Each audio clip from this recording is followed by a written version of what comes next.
सर्वमंगल मांगल्यम सर्वकल्याणकारकम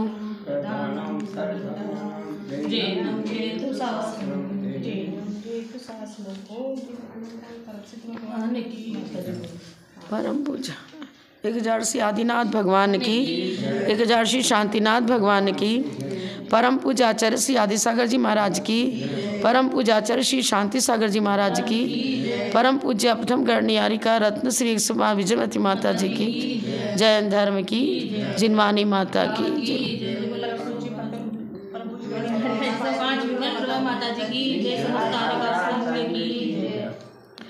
श्री वृक्ष लक्षणास लक्षणो लक्षण्या शुभ लक्षणा निरक्षा पुंडरीकाक्ष पुष्कला पुष्करेक्षणा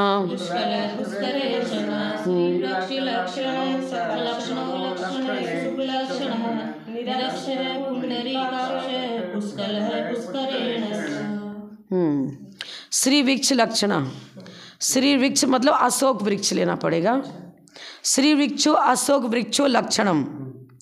गंधकुटी ऊपरी, गंधकुटी के ऊपर श्री मंडप 1 योजन प्रमाण है, उसके ऊपर 1 योजन प्रमाण मंडल के ऊपर योजनैक परिमाणो अशोक वृक्षो। अष्टप्रातिहार है ना, तो अष्टप्रातिहार में अशोक वृक्ष होता है।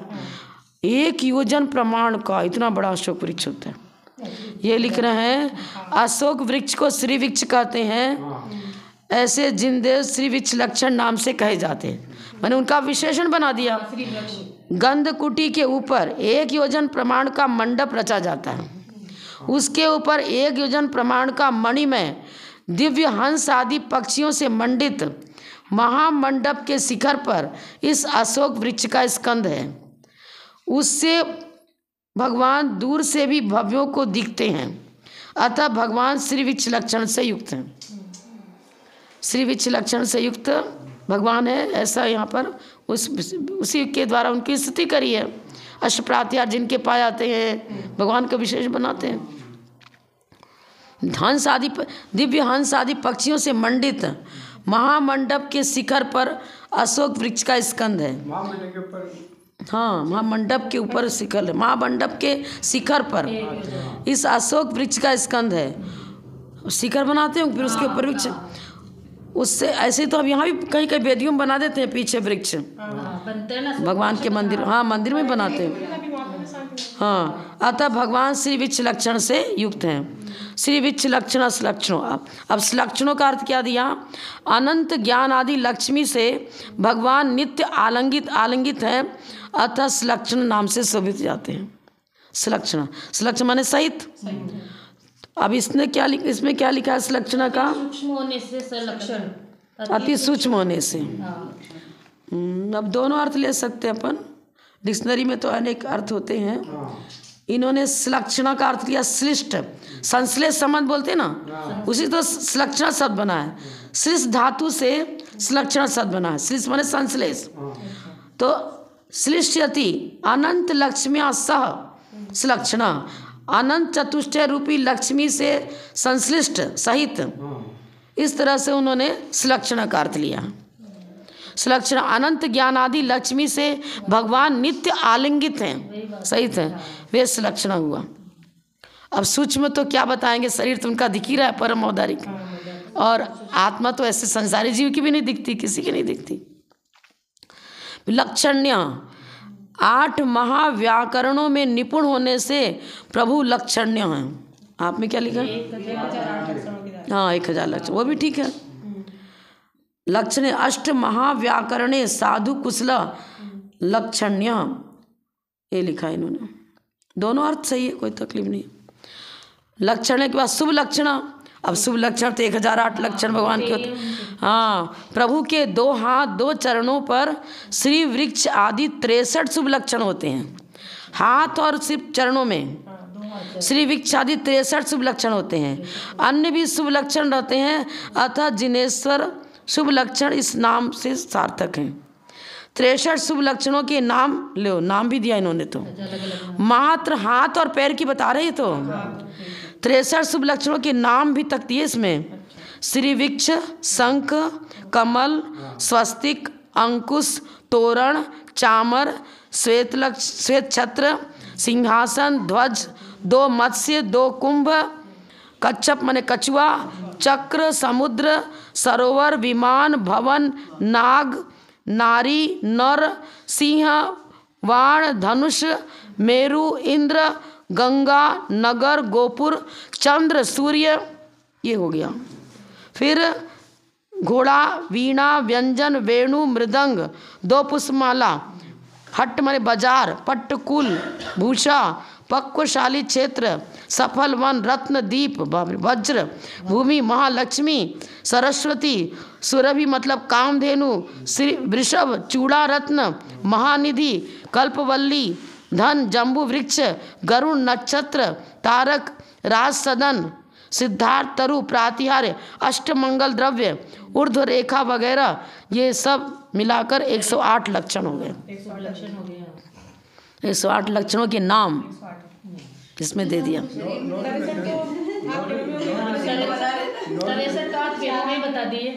1008 की बात नहीं है, 108 के तो नाम आ गए ना इसमें।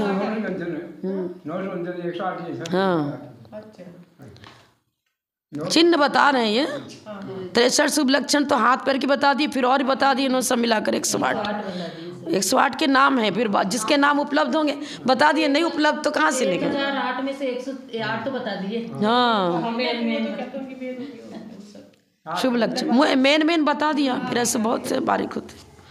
शुभ लक्षण फिर निरक्षा का दिया है। अक्ष माने इंद्रियां होती हैं, 5 इंद्रिया माने भावेंद्रिय के बाद छायावसमिक ज्ञान उनका रहा नहीं। लब्धि उपयोग भावेंद्रियम तत्वार्थ में, तो छायावसमिक ज्ञान से रहित निरक्ष, जिनेश्वर निरक्ष माने ज्ञानावरण कर्म के क्षोभसम से संसारी जीवों का ज्ञान इंद्रियजन होता है, पर आपका ज्ञान इंद्रियजन नहीं है, इसलिए लब्धि उपयोग भावेंद्रिय वो नहीं लगेगा। आप तो अतीन्द्रिय केवल ज्ञान के धारी हो, ठीक है। से रहित निरक्षा पुंडरी काक्ष, बहुत अर्थ दिया इन्होंने निरक्षा का तो। जिनेश्वर वेदनीय नाम गोत्र आयु इन 4 अघातीय कर्मों का नाश करते हैं, तब शरीर संयोग से जो आत्म प्रदेशों की आकृति बनी रहती है वह कुछ कम हो जाती है, परंतु उनमें से जो इंद्रियों के आकार के आत्म प्रदेश बने रहते हैं वे आकृतियां जैसी की तैसी परंतु कुछ कम आकार को धारण करने वाली होती हैं, परंतु उन प्रदेशों में केवल ज्ञान पूर्ण हमेशा के लिए होता है, अतः जिन भगवान निरक्ष कहे जाते हैं। अब आप कहो कि द्रव्येंद्र की आकृति तो जैसे कि आपने कोई ऐसा लकड़ी का सांचा लिया, उसमें आपने बेसन वगैरह मिठाई के लिए कुछ भर दिया, आकार तो वही का वही रहेगा। तो सिद्ध भगवान जब अरहंत अवस्था में उनके पुरुषाकार जो आकृति थी, आकृति वही आँख की आकृति, नाक की आकृति, कान की आकृति वही रहेगी, लेकिन मात्र जो पोल स्थान है, जैसे कान में पोल है, नाक में भी जो पोल है, वो पोल माइनस हो जाएगा, ज्ञान घन स्वरूप आत्मा रहेगी, ज्ञान शरीरी। सिद्ध भगवान कैसे हैं? ज्ञान शरीरी। अब ज्ञान शरीरी तो ज्ञान का तो अपने आप तो कोई आकार होता ही नहीं है, उसकी पहले अरहंत अवस्था में आत्म प्रदेशों का जो आकार था वही आकार बना रहेगा, क्योंकि अब आकार बदले कैसे? इसलिए नहीं बदलता कि आनुपूर्वी कर्म के अनुसार आकार बदलता है। आनुपूर्वी कर्म किसे कहते हैं? जैसे मान लो किसी को नरक में जाना है तो विग्रह गति में नरक गत्यानुपूर्वी का उदय रहेगा। किसी को मनुष्य में पैदा होना है मनुष्य में, तो वो विग्रह गति में उसको मनुष्य गत्यानुपूर्वी नाम कर्म का उदय रहेगा। अगला हो गया। अब इनके तो कोई अनुपूर्वी कर घातिया सभी नष्ट हो गए। अब जो पूर्व आकार है वो विग्रह गति तो इनकी बनी ही नहीं, सीधे ऊर्ध्वगमन है, तो वो आकार वैसा का वैसा बना रहता है, पूर्व आकार ही बना रहता है, क्योंकि आकार को चेंज करने वाला कारण नहीं रहा। जिस गति में जाना उसके हिसाब से उसका नाम रखते हैं। फिर वहाँ गए वही पुरुषाकार आकृति तो वैसी की वैसी बनी रहेगी। कुछ कम इसलिए लिख रहे हैं कि जो पेट में गैस हवा का संचार होता है, वायु का संचार, ऑक्सीजन का संचार होता है। तो जो जो पोल स्थान उतना माइनस हो जाएगा बस। अब नाक में आप उंगली डालो, पोल है ना, तो वहाँ तो आत्म प्रदेश है नहीं, आत्म प्रदेश बने रहेंगे। और आत्म प्रदेश का जो आकार है वही ज्ञान का है भाई। अग्नि का आकार अलग होगा, उष्णता का आकार अलग होगा क्या? अग्नि का जो आकार है वही उष्णता का आकार है। गुण तो गुण और गुणी का आकार तो वही सेम रहेगा, अलग थोड़ी रहेगा। इसलिए ऐसा लिखा है। पुंडरीकाक्ष, पुंडरीक का अर्थ होता है कमल। तो भगवान के दोनों आँखें इतने सुंदर होते, इतने सुंदर, कमल की कणिका के आकार जैसा उनके सुंदर नेत्र होते हैं। पुंडरीक माने अक्ष माने नेत्र, यहाँ अक्ष का अर्थ नेत्र लिया है। तो पुंडरीक और अक्ष नहीं रहता तो दूसरा अर्थ भी लगा सकते थे। भगवान गमन करते हैं तो उनके नीचे कमलों की रचना होती है, पर वो अर्थ यहाँ नहीं लेंगे ना। पुंडरीक के साथ अक्ष भी लगा है। कमलाकार आकृति वाले माने सुंदर कमल की जैसे आकृति आपके नेत्र की होती है। हाँ, नेत्र की आकृति। बहुत लोग कमल नयनी ऐसा नेत्र का बोलते हैं। हाँ, पुष्कल, भगवान केवल ज्ञान से पुष्ट हैं। हम लोग तो कमलाहार करते हैं तो उससे हमारी पुष्टि होती है, भोजन करते हैं और उनका शरीर पुष्ट बना रहता है। वो तो जो जिन परमाणुओं से शरीर का निर्माण हुआ है वो नो कर्माहार, 3 शरीर 6 पर्याप्त पुद्गल वर्णाओं को नो कर्म कहते हैं। अब वो नो कर्माहार उनको होता है, कमलाहार नहीं होता। पुष्कल, यहाँ तो गुणों की चर्चा करी है क्योंकि गुणानुवाद कर रहे हैं। तो भगवान केवल ज्ञान से पुष्ट रहते हैं, इसलिए वो पुष्कल कहलाते हैं। पुष्करेक्षा, पुष्करेक्षण, कमल के समान आंखें जिनकी, ऐसे जिनेंद्र देव पुष्करेक्षण कहे जाते हैं। अब अक्ष माने भी नेत्र होता है और इक्षण माने भी नेत्र। देखते जिससे देखा जाता है वो नेत्र ही तो कहलाएगा ना। इस प्रकार आगे सिद्धिदा सिद्ध संकल्प,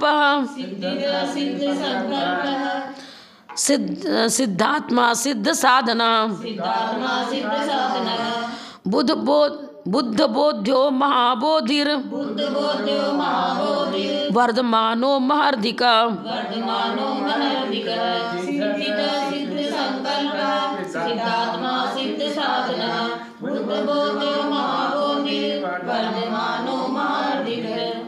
सिद्धिदः, सिद्ध अवस्था की प्राप्ति तो आपकी देशनालब्धि से ही हमें होती है। आपको निमित्त बनाकर की तो हमने जानकारी करी कि मोक्ष मार्ग क्या है, आपकी वाणी से ज्ञात हुआ। तो इसलिए लिख दिया इन्होंने सिद्धिदः, सिद्ध अवस्था को देने वाले भी भगवान ही हैं। व्यवहार की भूमिका में उपादान बन करके तो वो सिद्ध पद देते नहीं है, निमित्त बन के दे। निमित्त की अपेक्षा से सिद्धिदः। सिद्ध संकल्प, जिनेंद्र का मोक्ष प्राप्ति कर लेने का संकल्प पूर्ण हुआ। क्या लिख रहे हैं? मोक्ष प्राप्ति करना है। जब तक संसार अवस्था में है तब तक सिद्ध अवस्था की प्राप्ति का संकल्प बना रहता है। अब कार्य हो गया, संकल्प सिद्ध, अब कोई संकल्प ही नहीं रहा, संकल्प विकल्प मिट गया। हाँ, जो संकल्प किया था वो संकल्प अब पूरा हो गया, कार्य हो गया। हाँ, जिनेश्वर का मोक्ष प्राप्ति कर लेने का संकल्प पूर्ण हो गया, सिद्ध हो गया, इसलिए वह सिद्ध संकल्प कहे जाते हैं। इसमें सर्व मनोरथों की सिद्धि संपन्न होने से, हाँ वही मनोरथों के क्या, वही मनोरथ मुख्य लक्ष्य तो वही है। सिद्धात्मा, जिनेंद्र देव को अपना शुद्ध स्वरूप प्राप्त हो चुका तो सिद्धात्मा हो गए, सिद्ध हो चुके। त्रिभुवन में प्रभु का आत्मा सिद्ध प्रख्यात हुआ है, अतः वह प्रभु सिद्धात्मा है। हम आपको थोड़ी सिद्ध कहेंगे, जब वो पर्याय प्राप्त हो जाएगी जब तो सिद्धात्मा कहेंगे ना। अब दूसरा और अर्थ लिख रहे हैं। पृथ्वी, वायु, अग्नि और पानी, जल, इन 4, पानी का होता है जल एक ही है, इन 4 पदार्थों से आत्मा की उत्पत्ति होती है, ऐसा मिथ्या दृष्टि लोग कहते हैं। उनका यह कहना गलत है, क्योंकि ज्ञान दर्शन गुण को चेतना कहते हैं और जीव तो चैतन्य स्वरूप ही है। स्वरूप का निर्माण नहीं किया जाता है। निर्माण कहाँ से हो जाए स्वरूप का?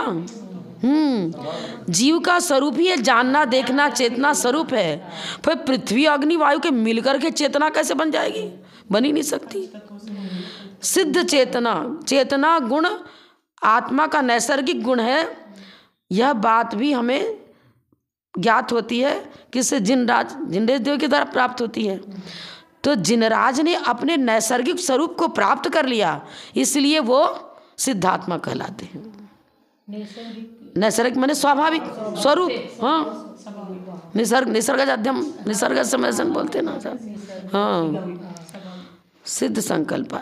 अब ऐसा नहीं ब्रह्मा जी ने हमको तो भगवान बना दिया, किसको कुछ बना दिया, किसको कुछ बना दिया, ऐसा कुछ नहीं बनेगा ये।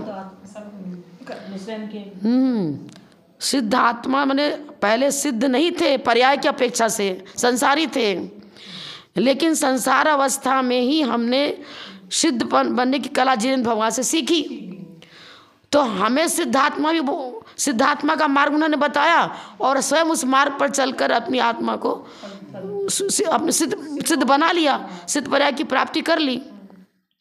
पहले सिद्धात्मा लिखा, अब लिख रहे सिद्ध साधना। जिनका अनंत ज्ञान आदि गुण रूपी सैन्य सिद्ध हुआ, कर्म रूपी शत्रु को नष्ट कर चुके वे, उन्होंने क्या किया? अपनी गुण रूपी सेना तैयार करी और सेना जाती है युद्ध स्थल में, फिर प्रतिपक्षी को परास्त करती है। तो आपके पास कौन सा सैन्य था जिससे आपने शत्रु को, घातिया कर्म रूपी शत्रु को परास्त किया? घातिया शत्रु को परास्त किया तो कौन सी सेना तैयार करी? अनंत ज्ञान आदि गुण रूपी सेना। अनंत अवस्था के बाद सिद्ध अवस्था प्राप्त होगी ना, और उसके पहले का ले लो तो शुक्र ध्यान की भूमिका, उसको ही ले लो आप। तो यहाँ अरहंत के बाद सिद्ध अवस्था प्राप्त होती है। अब अरहंत अवस्था में आपने कौन सी सेना तैयार करी? सिद्ध पर अघातिया कर्म को नष्ट करने के लिए, अघातिया को नष्ट करने, अनंत ज्ञान आदि गुण रूपी सैन्य, उससे आपने कर्म रूपी शत्रु को नष्ट किया और सिद्ध अवस्था प्राप्त करी। ये चीज़ है। तो जिनेंद्र भगवान सिद्ध साधन, सिद्ध अवस्था प्राप्त होगा। अब कोई सेना वना कुछ भी नहीं है, अब जरूरत ही नहीं सेना की, आठों ही कर्म नष्ट हो गया। बुद्ध बोध्य, अपनी बुद्धि से प्रभु ने आत्मस्वरूप का ज्ञान कर लिया। बुद्ध बोध्य बोलते हैं, उनको कोई टीचर की आवश्यकता नहीं, कोई शिक्षक की आवश्यकता नहीं, स्वयं ही बुद्ध है। बोध्य भी स्वयं है और बुद्ध भी स्वयं है। बोध्य माने बोधने, जानने योग्य, बोध्य। अब केवल ज्ञान में लोक अलोक सब झलकता है और अन्य की ओर वो दृष्टि डालते ही नहीं है। मतलब लोक अलोक सब झलकने की क्षमता केवल ज्ञान में है, इसलिए ज्ञायक भी आप हो और ज्ञेय भी आप हो। बुद्ध बोध्य। महाबोधि, प्रभु की बोधि अर्थात वैराग्य। बोधि दुर्लभ भावना में वही लेते रत्नत्रय। प्रभु की बोधि वैराग्य अथवा रत्नत्रय की प्राप्ति बढ़ते बढ़ते महानता, मतलब चरम सीमा तक पहुंच गई। तो आप महाबोधि स्वरूप हो। इनको महाबुद्ध बोलते हैं, बुद्ध भगवान। तो ये विशेषण आपके साथ ही लागू हो सकता है, अन्य के साथ नहीं, क्योंकि रत्नत्रय की पूर्णता को आप ही प्राप्त हुए हैं। जो व्यक्ति भोजन भी कर रहा है, आहार विहार निहार सब कर रहा है, इंद्रियों की सहायता से जानना देखना हो रहा है, वो कैसे महाबोधि कहलाए? महाबोधि स्वरूप नहीं है, आप ही महाबोधि स्वरूप हो। महाबोधि ये लिख रहे हैं श्लोक में, रत्नत्रय परिप्राप्ति बोधि सोतीव दुर्लभा लब्ध्वा कथम कथंचित चेत कार्यो यत्नो महानिह। रत्नत्रय की परिप्राप्ति पूर्णता का होना अतिशय दुर्लभ है, किसी को ही प्राप्त होता है। भगवान आपने घातिया सबको नष्ट करके, सारे कर्म को नष्ट करके उस दुर्लभ रत्नत्रय की सिद्धि कर ली, इसलिए आप ही बोधि बुद्ध। प्रशंसनीय नहीं है, सो अभी उसी के लिए श्लोक दिया ना, ये महाबोधि का ही अर्थ है ये। महाबोधि का किसी तरह उसे प्राप्त करके सतत स्थिर रहते, इसलिए महान यत्न किया आपने। वर्धमान लिखा आगे, तो वर्धमान मान होता है, मान माप तौल बोलते हैं ना, मान उन्मान तराजू तौलने का है सब। हाँ, तो आपके केवल ज्ञान का माप तौल हम नहीं कर सकते। क्या बता रहे हैं? संपूर्णतया रिद्ध परम अतिशय को प्राप्त है। मान मतलब ज्ञान, और मान माने पूजा भी होती, मान सम्मान बोलते हैं ना। तो जो अतिशयकारी मान सम्मान को प्राप्त है और जिन्होंने परम अतिशयकारी ऐसे वर्धमान चारित्र के द्वारा अपने रत्नत्रय की सिद्धि कर ली, वही वर्धमान है। भगवान का नाम है ना वर्धमान, महावीर भगवान का। इसमें क्या दिया? हाँ, गुण गरिष्ठ, वही ठीक है। गुणों की अपेक्षा गरिष्ठ श्रेष्ठता को प्राप्त हो गए। वर्धमान चारित्र बोलते हैं ना, हीमान चारित्र, वर्धमान चारित्र। जितने तीर्थंकर हैं वो छपक श्रेणी ही चढ़ते हैं और उनका कभी भी हीयमान नहीं होता ज्ञान, न ज्ञान न चारित्र कुछ भी रहा, वो वर्धमान ही होता है। रत्नत्रय उनका हमेशा बढ़ता हुआ होता है, घटता बढ़ता दोनों का वो भी नहीं होता। महर्धिक रिद्धि, अनेक प्रकार की रिद्धि सिद्धियाँ, बुद्धि रिद्धि, तप रिद्धि, पुल रिद्धि, विक्रिया रिद्धि, औसत रिद्धि, रस रिद्धि, बल रिद्धि, अक्षीण रिद्धि, ऐसे 8 रिद्धियों के धारक प्रभु मैं आपकी वंदना करता हूँ। अब आप कहो कि संसारी जीव मुनिराज भी तो रिद्धिधारी होते हैं, पर जैसी महान रिद्धियाँ छायिक, सब छाय समय की रिद्धियाँ हैं। जितनी भी रिद्धियाँ हैं, मतलब छठे सातवें स्थान में जो मुनिराज हैं उनकी जो रिद्धियाँ हैं वो छायोपशमिक है, क्योंकि वो ज्ञानावरण अभी दर्शनावरण का नाश कहाँ किया उन्होंने, तो बहुत मना परे ज्ञान हो गया, अवधि ज्ञान हो गया। ज्ञान की अपेक्षा रिद्धियाँ ये हो गई उनको, चारण रिद्धि हो गई, तो भी आकाश में वो तो गमन करते हैं, लेकिन जो ऊर्ध गमन करके सिद्धशिला तक पहुँच गए वो पहुँच सकते क्या? इतना ऊर्ध गमन कर सकते क्या चारण रिद्धि वाले? हाँ, छायिक रिद्धियों की अपेक्षा चर्चा कर रहे हैं यहाँ पर, तो छायिक जो रिद्धियाँ आती वो तो आपके पास ही हैं। इसलिए 8 छायिक रिद्धियों के धारक है भगवान, आपकी मैं वंदना करता हूँ, नमस्कार करता हूँ। ये चीज़ इतना अर्थ दिया है भगवान। हे भगवान, आप मोक्ष रूप सिद्धि के दाता होने से सिद्धिदा सर्व मनोरथो, सब मनोरथ में सबसे बड़ा मनोरथ तो होना सिद्ध पर्याय की प्राप्ति, उसी को मुख्यता देंगे। इसलिए सिद्ध संकल्प, भविष्य में सिद्ध पर्याय प्राप्ति की योग्यता युक्त होने से भी सिद्धात्मा, मुक्ति के रत्नत्रय रूप साधन प्राप्त होने से सिद्ध साधना, संपूर्ण ज्ञेय पदार्थों के ज्ञाता होने से बुद्ध बोध्या, बोधि रत्नत्रय रूपी विभूति उनकी वो जो अत्यंत प्रशंसनीय है उसको आपने प्राप्त कर लिया, इसलिए महाबोधि हैं। गुण गरिष्ठ होने से वर्धमान या वर्धमान चारित्र के धारक होने से, विशाल रिद्धियों से संपन्न होने से महार्धिक, महारिद्धि के धारी महार्धिक। इन्होंने महार्धिक में ही 8 रिद्धियों के नाम दे दिए उससे। वेदांगो वेद विद्वेद्यो, जातरूपो विदाम्बर, वेद वेद्य स्वसंवेद्यो, विवेदो विदतांबर। एक बार देखना रिकॉर्डिंग हो रही कि नहीं हो रही, रिकॉर्डिंग हो रही क्या?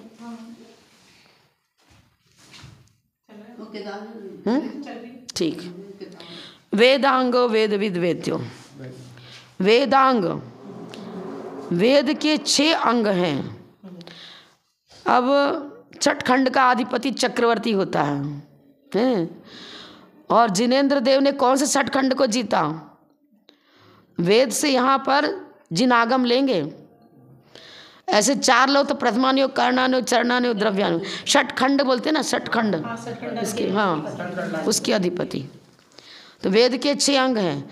फिर और भी बता रहे हैं, और 6 अंग कौन है? शिक्षा, कल्प, व्याकरण, छंद, ज्योतिष और निरुक्त। ये भी वेद के व्यवहार की भूमिका में 6 अंग हैं। पर मिथ्या दृष्टि लोग बोलते हैं कि शिक्षा, कल्प, व्याकरण, व्यवहार की भूमिका में इसको 6 अंग बताते हैं, पर ये मिथ्या दृष्टि लोग कहते हैं। हमारे आचार्य बता रहे हैं कि छठ खंड जो रचना हुई ये जिनेंद्र भगवान की वाणी के आधार को लेकर हुई। तो वेदांग विशेषण जैसा आपके साथ लागू होता है वैसा अन्य के साथ नहीं हो सकता। और ये 4 अनुयोग को भी वेद कहते हैं। प्रथमानुयोग, कर्णानुयोग, चरणानुयोग, द्रव्यानुयोग। हाँ, और क्या? जब अन्य मतों का खंडन किया हमारे आचार्यों ने, तब उसको सबसे विद धातु माने जानना। विद धातु में घय प्रत्यय लगाने से वेद हो गया, गुण हो गया। घय प्रत्यय लगाया तो गुण होने पर ई को ए हो जाता है गुण। घय प्रत्यय लगाने से द में हलन था वो अ हो गया, तो विद धातु में घय प्रत्यय लगाने से वेद शब्द बना। अब विद धातु माने होता है जानना। लोक अलोक किसके ज्ञान में झलकते हैं? पूर्ण ज्ञान किसको है? केवल ज्ञान। अब केवल ज्ञान के द्वारा ही सारे अनुयोग की रचना हुई है। निमित्त वाणी भगवान की वाणी हुई। हाँ, इसलिए वेदांग शब्द का विशेषण आपके साथ ही लागू होगा। अब और भी देखो उसको क्लियर किया इन्होंने। जीवादि पदार्थों को नए तथा प्रमाणों के द्वारा जान लेना, ये है विद, मतलब जानना, वेद। ये हुआ वेद, विद धातु से वेद बना। किस प्रकार? नए और प्रमाणों के द्वारा वस्तु को जानना। ऐसे नहीं मनमानी कुछ भी जान लेना। अरे जानन क्रिया तो सभी के साथ है। मिथ्या ज्ञानी भी जान रहे हैं, कुछ ना कुछ तो जान ही रहे, उनका भी ज्ञान है, लौकिक ज्ञान जो भी है या आध्यात्मिक, उनका जो भी आध्यात्मिक चलता हो। लेकिन हमारे यहाँ तो नए और प्रमाण के द्वारा जो ज्ञान है वही सम्यक ज्ञान कहलाएगा। और उस सम्यक ज्ञान का जो अंग है वो तो 4 अनुयोग षटखंडागम जो रचना वही बनेगा। जैन जिन शासन, जिन धर्म, और इसका निरूपण हुआ शास्त्रों के द्वारा। उस हमारे जैन शास्त्रों को ही मतलब लेंगे यहाँ पर, अन्य को नहीं लेंगे। ऐसा जैन मत में वेदांग शब्द का अर्थ क्या है? जीवादि पदार्थों को नए और प्रमाणों के द्वारा जान लेना, यह वेद है। सम्यक ज्ञान ही जिनेश्वर की आत्मा है, स्वरूप है, अतः वे वेदांग कहे जाते हैं। केवल ज्ञान की प्राप्ति होने के लिए भव्य प्राणियों के लिए जिन देव ने अंग अर्थात उपाय बताए, 11 अंग 14 पूर्व, 12 अंग। केवल ज्ञान की प्राप्ति होने का अंग उपाय जिन प्रभु से भव्यों को मिला, अतः वे वेदांग कहलाते हैं। अगर द्वादशांग जिनवाणी लेते हैं तो भी भगवान से निश्रित है, मूल कर्ता तो जिनेन्द्र देव ही हैं। वेद विद, अब देखो वेद से क्या ले रहे हैं? स्त्री वेद, पुरुष वेद, नपुंसक वेद, 3 वेदों को जानने वाले भगवान वेद विद हैं। ये भाववेद की चर्चा कहीं आएगी क्या? भाववेद जानते ही नहीं है लोग कि भाववेद क्या होता है। वो तो जो बॉडी कॉन्शस की रचना है उसके हिसाब से जान रहे हैं डॉक्टर वेद, लौकिक ज्ञान उतने ही तक सीमित है। पर यहाँ पौद्गलिक चर्चा नहीं कर रहे हैं। यहाँ तो पर्याय बनती है जीव की, जैसे उसके मोहिनी कर्म का कार्य है। ये तो स्त्री वेद, पुरुष वेद, नपुंसक वेद, तो कि 25 कषाय ले लेते हैं, उसके बाद 9 कषाय लेते हैं ना, स्त्री वेद, पुरुष वेद, नपुंसक वेद, हास्य, रति, अरति, शोक, भय, जुगुप्सा, तो ये 9 कषाय हो गई ना। उसकी चर्चा यहाँ पर है। तो उसकी चर्चा किस गुणस्थान तक कौन सा वेद जानता है, वो गुणस्थान ही नहीं जानते दूसरे लोग। तो 9वें गुणस्थान तक भाववेद रहता है, उसके आगे नहीं रहेगा। स्त्री को अब ये तो लौकिक परिभाषा जो दे दी हो तो अपन सभी जानते हैं, लेकिन जो सूक्ष्म ज्ञान जिनेन्द्र देव का है उन्होंने बताया कि मोहिनी कर्म की ही ये मतलब पर्याय बनेगी वेद। आपने वेद को जाना कि वैभाविक परिणति है और फिर उसको नष्ट किया। भेद विज्ञान के बल से आपने वेद को जीत लिया, इसलिए आप वेद विद कहलाते हो। ज्ञान क्या है? ज्ञान वही है जो वैराग्य को जन्म दे। ज्ञान फलम सौख्य मच्यवनम, श्रुत भक्ति में लिखा है, ज्ञान फलम सौख्य मच्यवनम, जो ज्ञान वैराग्य को उत्पन्न करे वही ज्ञान सम्यक ज्ञान है। जो ज्ञान वैराग्य को जन्म नहीं दे रहा है, खाली रट्टू तोता मतलब होते हैं, तोता रट गया सुना दिया, तो ऐसे हम रट गए खाली शब्दों को, तो द्रव्य श्रुत है। और ज्ञान तो आत्मा का गुण है। अब द्रव्य श्रुत का सहारा लेकर के आत्मस्वरूप को हम जानते हैं चीज़ें, तो उसको जानने वाले वेद वित्त। अब और देखो विद धातु का जानना होता है ना, विवेकम वेदयति, विवेकम, विवेक को विविक्तम करोति पापातिथि विवेक, यहाँ वेद से विद धातु से भी अर्थ ले रहे हैं। भेद विज्ञान को उत्पन्न करें। आपने भेद विज्ञान के द्वारा केवल ज्ञान की प्राप्ति करी, सिद्ध अवस्था की प्राप्ति करी, इसीलिए आप ही वेद विद हो। ये है जैन आगम में वेद, जैन आगम को वेद कहा, वेद पुराण हमारा यही है। वो लोग वेद पुराण कहते, वास्तव में शब्द हमारे यहाँ से उठाया उन्होंने। वेद विद, जो यज्ञ में प्राणियों की आहुति देते हैं वे उसको वेद कहना योग्य नहीं है।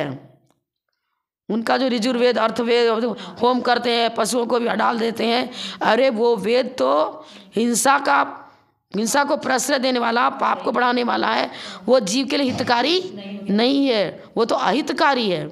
इसलिए भगवान आपने के साथ ही, आपके साथ ही ये विशेषण सार्थक है, अन्य के साथ सार्थक नहीं है।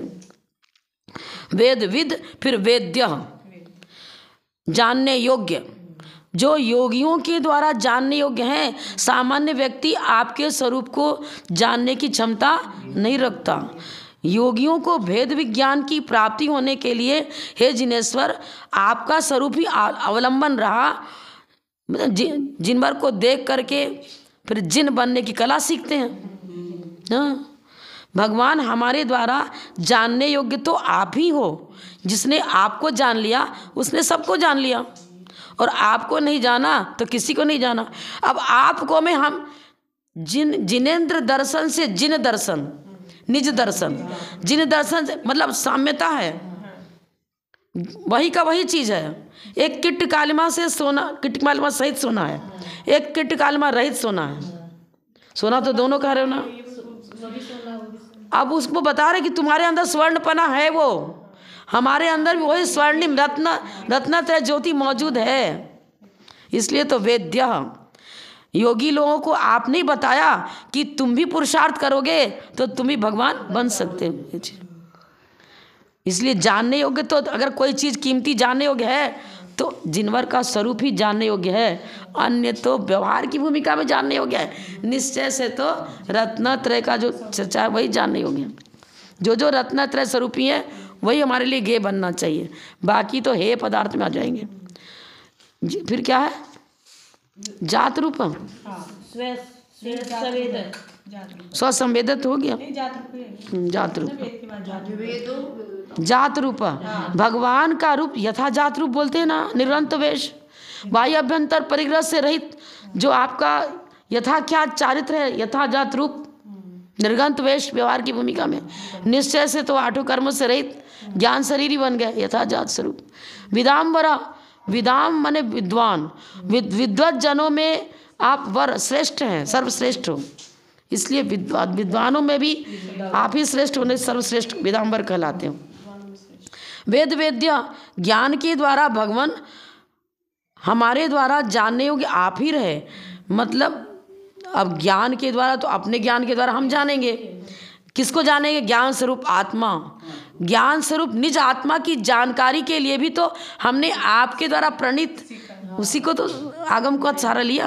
वेद वेद्य, स्वसंवेद्य, स्वसंवेदन के द्वारा ही तो केवल ज्ञान प्राप्त होगा। दूसरे में लगे रहेंगे, जानते रहेंगे तो कभी होएगा नहीं। भगवान का स्वरूप हमारे ज्ञान से ही जानने योग्य है। केवली को थोड़ी जानते हैं, मतलब उनका तो कुछ मतलब ही नहीं, केवल ज्ञान लोग। हाँ, अब जानने योग्य कुछ नहीं रहा, सब जान लिया। योग्य का मतलब अभी जानना क्रिया चल रही है, अब अधूरी है। जानने योग्य इसका मतलब कुछ जानना बाकी रह गया, तब तो कह रहे जानने योग्य है। अभी हम कहेंगे क्या कि क जानने योग्य, अपने लिए बोलेंगे क्या हम?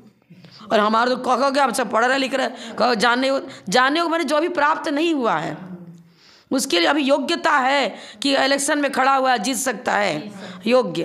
अब पोस्ट परमानेंट हो गया, चला गया वहाँ पर, अब क्या बन गया? वो तो उस पद पर चला गया। तो ये बता रहे कि मतलब क्या बताया? स्वसंवेद्य, भगवान का स्वरूप हमारे ज्ञान से ही जानने योग्य है। अभी हम तो छावसमिक ज्ञान के धारी हैं, तो मेरे लिए तो अभी जिनवर का स्वरूप जानने योग्य है। और जो जिनवर बन गए वो तो जानने योग्य कुछ नहीं रहा, तो सफलता हो गई, पूरी परिपक्वता हो गई वहाँ तो। विवेद, वि माने विशिष्ट, विशिष्ट वेद मतलब केवल ज्ञान। विशिष्ट ज्ञान कौन सा है? केवल ज्ञान। तो आप केवल ज्ञानी हो, इसलिए आप विवेद, विशिष्ट वेद ज्ञान जिनको है, ऐसे हे भगवान आप विवेद है अर्थात केवल ज्ञानी हैं। विदाम बदताम वरह, तार्किक जनों में श्रेष्ठ। बदताम चर्चा, तर्क चर्चा बोलते ना, वाद विवाद। वाद विवाद रूप में जो चर्चा चलती है, न्यायिकों की चर्चा, मतलब वकीलों की चर्चा। चलो न्यायालय में सबसे बड़ा न्यायालय तो जिनेंद्र भगवान का दरबार ही है, वहीं पर सही न्याय होता है। तार्किक जनों में वर श्रेष्ठ हैं, अतः वदताम वरह। अकलंग देव स्वामी का बौद्धों से विवाद हुआ, जीता कौन? जैन धर्म की विजय हुई। हाँ बताम्बरा बहुत अच्छा दिया इसका तो। अनादि निधनो व्यक्तो व्यक्त वाग व्यक्त शासन व्यक्त वाग व्यक्त शासन युगादिकृत युगाधारो युगादिर जगदादि जगदादिज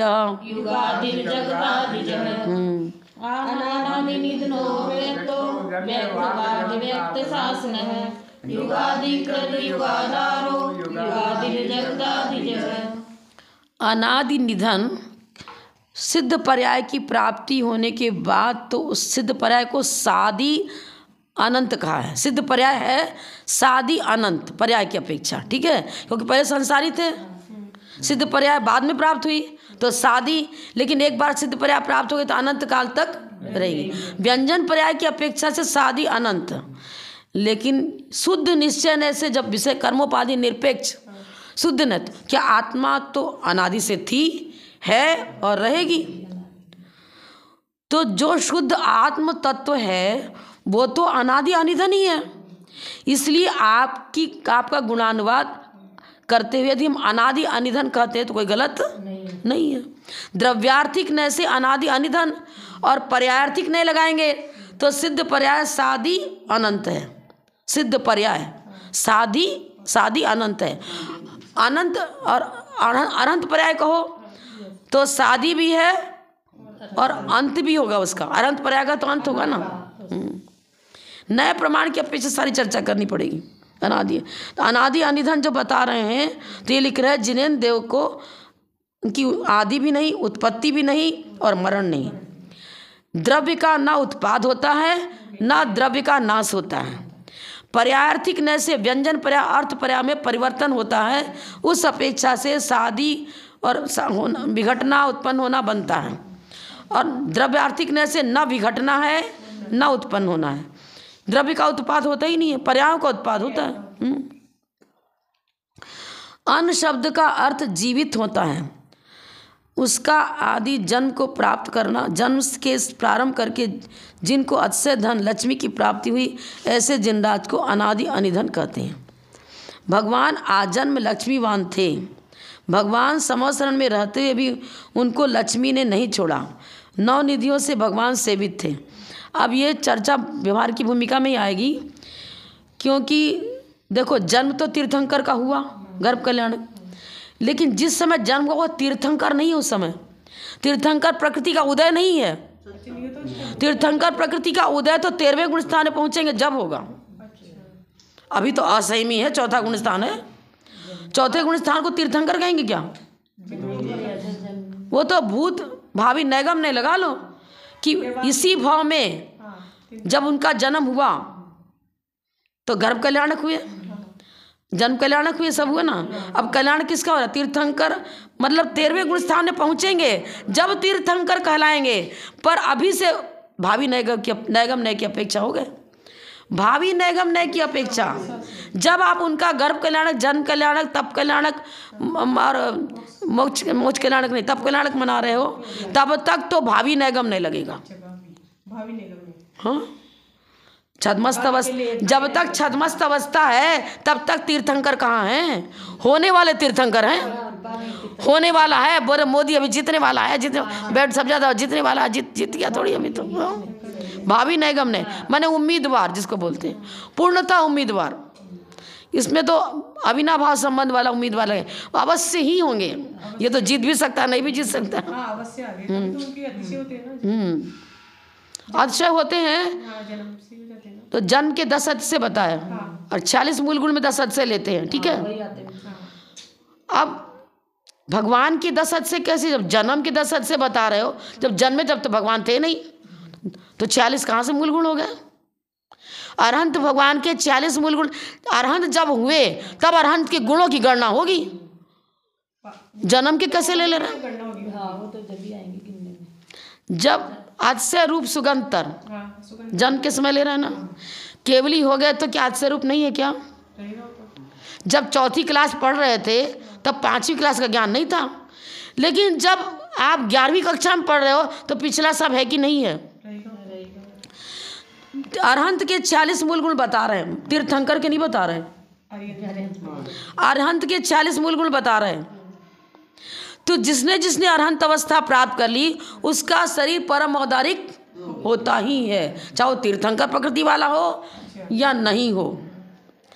तो अरहंत अवस्था प्राप्त कर ली तो वो चाहे तीर्थंकर हो या ना हो, अरहंत अवस्था प्राप्त होने पर सामान्य केवली के भी वो 40 के 40 सब मौजूद हैं। केवल ज्ञान वाला अतिशय मौजूद है, जन्म वाला अतिशय मौजूद है, 10 अतिशय जन्म के 10 ही केवल ज्ञान, 14 होते देवकृत वो भी मौजूद है। सामान्य केवली के क्या ये देवकृत अतिशय मौजूद नहीं है क्या? देवकृत भी मौजूद है। केवल ज्ञान होने पर क्या होता है? योजन सत एक में सुभिक गगन गमन मुख चार, नहीं दैन अदया उपसर्ग नहीं, ना ही केवल ज्ञान। अनिमिष दीर्घ छाया रहित, अनिमिष दीर्घ छाया रहित फल फूल सब रुत, हाँ अनिमिष दीर्घ छाया रहित और ये अनिमिष दीर्घ छाया रहित ना ही बढ़े नकेश, ये हो गया पूरे। तो ये केवल ज्ञान के अर्थ से 10 हो गए। अनिमिष छाया ना ही बढ़ना क्या, ये है 10 अर्थ से, ये है, ये 14 भाग में आता है। तो ये 10 अर्थ से, अब ये 10 अर्थ से क्या केवली के नहीं है क्या? सभी के हैं, चाहे सामान्य केवली हो चाहे तीर्थंकर केवली हो। अब यहाँ पर अगर तीर्थंकर मात्र की चर्चा करते हैं तो तीर्थंकर को जरूरी है कि उनका जन्म से ही अतिशय रूप होगा, जन्म से ही उनका शरीर का रक्त दूध के समान होगा, जन्म से ही चल जाएंगे उनके। और सब केवल देवकृत अतिशय वगैरह तो बाद में जब होगा, जब समय आएगा जब होगा। लेकिन भावी नैगम के सब लग चल जाएगा इनके साथ। गर्भ कल्याणक तीर्थंकर का ही होता है, जन्म कल्याणक तीर्थंकर का ही होता है। अब तब कल्याणक है तो सामान्य केवली की भी गंध कुटी रची जाती है, वहाँ भी सब देव लोग जाते हैं, ऐसी बात नहीं जाते हैं। अब सामान्य केवली है तो पूरा संवत्सरण वैसा वैसा नहीं रचा जाता है, 12 सभा अंदर का ही वही रचा जाता है। तो बाहरी विभूतियों में अंतर है, नाम कर्म के कारण अतिशयता उस प्रकार की तीर्थंकर में है, वैसी अतिशयता सामान्य के नहीं है। लेकिन गुणों की अपेक्षा चर्चा करेंगे तो जब केवल ज्ञान हो गया, गुण की अपेक्षा चाहे तीर्थंकर हो चाहे सामान्य केवली, गुण अंतरंग के गुण तो सभी के पास उसे ही है। अनंत चतुर्दश लक्ष्मी तो सभी के पास है? तो नया, इसीलिए तो उन्होंने पहले लिख दिया प्रमाण नया आदि की अपेक्षा सारी चर्चा करो। किस अपेक्षा से अनादि अनिधन, किस अपेक्षा से अनादि अनिधन नहीं है, किस अपेक्षा से व्यक्त, किस अपेक्षा से नहीं, लगाना पड़ेगा सब। वो तो अनादि अनिधन समझ में आ गया ना? हाँ। अच्छा, उसके बाद है व्यक्त। भगवान का स्वरूप प्रकट है अतः उनको व्यक्त। भगवान अपनी दिव्य वाणी से जीवादि पदार्थों का स्पष्ट विवेचन करते हैं, इसलिए भी व्यक्त। उसके पहले अव्यक्त है, व्यक्त हमारे में अव्यक्त दिया क्या? पहले के बाद में व्यक्त। कितने नंबर का? अनादि निधन व्यक्त, अव्यक्त तो लिख दिया इन्होंने। और जिन्होंने इस प्रकार क्या है, इस पे नामों में बहुत फर्क पड़ रहा है। अब इन्होंने खंडाकार अ दिया इसलिए अव्यक्त लगा दिया। तो अव्यक्त लगाने की अगर अव्यक्त अर्थ लगाते हो तो वो जैन शासन में तो सभी सिद्ध हो जाता है। अव्यक्त माने इंद्रियों से आप गोचर नहीं होते। अब भगवान का परम अवतारी शरीर तो इंद्रियों से दिख रहा है, लेकिन उनकी शुद्ध आत्मा वो नहीं दिख रही है। उनके अंदर आने वाले जो अनंत चतुष्ट आदि गुण है वो नहीं दिख रहे हैं। अनुमान ज्ञान से हम उनको देखते हैं ना। तो वही वस्तु किसी अपेक्षा से व्यक्त और किसी अपेक्षा से अव्यक्त। आत्मा अमूर्तिक है, वो हमें नहीं दिखती, इंद्रिय गोचर नहीं होती, इसलिए तो अव्यक्त। पर हे भगवान, आपका परम अवतारित शरीर तो सभी भव्य जीवों के द्वारा गोचर हो रहा है, दिख रहा है, इसलिए व्यक्त भी हो। और आपकी वाणी भी सुनने में आ रही है, इसलिए भी आप व्यक्त वाक हो गए। फिर व्यक्त शासन, टाइम हो गया। आपका शासन अनवर्थ रूप में व्यक्त रहता, माने कभी भी इसका सर्वथा लोप नहीं होता है। निर्मल है, विरोध रहित है, स्पष्ट है। व्यक्त बोलते अरे बिल्कुल स्पष्ट तो है, व्यक्त माने स्पष्ट।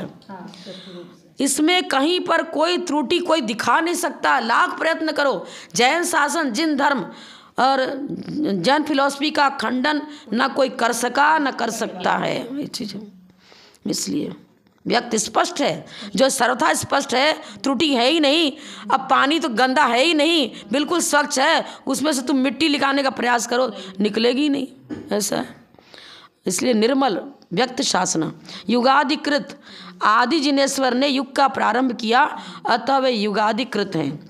महापुराण में ऐसा उल्लेख आया है। आषाढ़ मास बहुल प्रतिपद दिवसे कृत्वाकृत युगारंभम प्राजापत्यम उपेयुवान।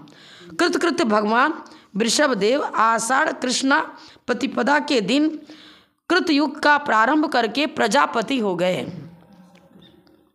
कृत युग का प्रारंभ अवधि ज्ञान से जानते हैं ना। भगवान ने प्रजा को 80 कृषि आदि पाप रहित वृत्ति का उपदेश दिया। जब राजा बने तो सबको लोग प्रजापति राजा को भी कह देते हैं, सामान्य राजा को भी कह देते हैं। लोग पाप रहित वृत्ति से सुख से रहने लग गए। कल वृक्ष का लोप हो गया, अब भूखे मरने लगे, कहाँ खाएं, कैसे क्या करें। इस प्रकार लोगों के जीवन वृत्ति बतलाने वाले हे भगवान, आप कृत युग का आरंभ करने वाले हैं और इसलिए आपको युगाधिकृत कहते हैं। प्रजापति युगाकृत सब लगा दो। और भी है क्या? युगाधार। भगवान कृत युग के आधार होने से युगा 80 कृषि प्रारंभ कहाँ से हुआ? युगाधार। आधार तो भगवान आदिनाथ भगवान की जिनवाणी, उनके द्वारा मुख से निकली वाणी ही मुख्य आधारभूत वही हो गई। फिर उसके बाद अजितनाथ ने वही कहा, शंभुनाथ ने वही कहा, जो आदिनाथ ने कहा वही तो अजितनाथ ने कहा। क्या धर्म बदल गया? क्या अजितनाथ का कोई दूसरा धर्म है, आदिनाथ का कोई दूसरा धर्म है? क्या उनकी वाणी कुछ दूसरा बताती है? ऐसा तो सेम वही कि वही। हाँ, इसलिए युगाधार। और है युगादि। भगवान ने कृत युग किया, युग का प्रारंभ किया। अब जो कर्म प्रधान, ये कर्म भूमि का प्रारंभ हुआ, इसलिए युगादि। जगदादि जगत के प्राणियों के आदि काल में वे भगवान उत्पन्न हुए, अतः वे जगदादिज, प्रथम पुरुष, प्रथम तीर्थंकर आदिनाथ, इसलिए जगदादिज।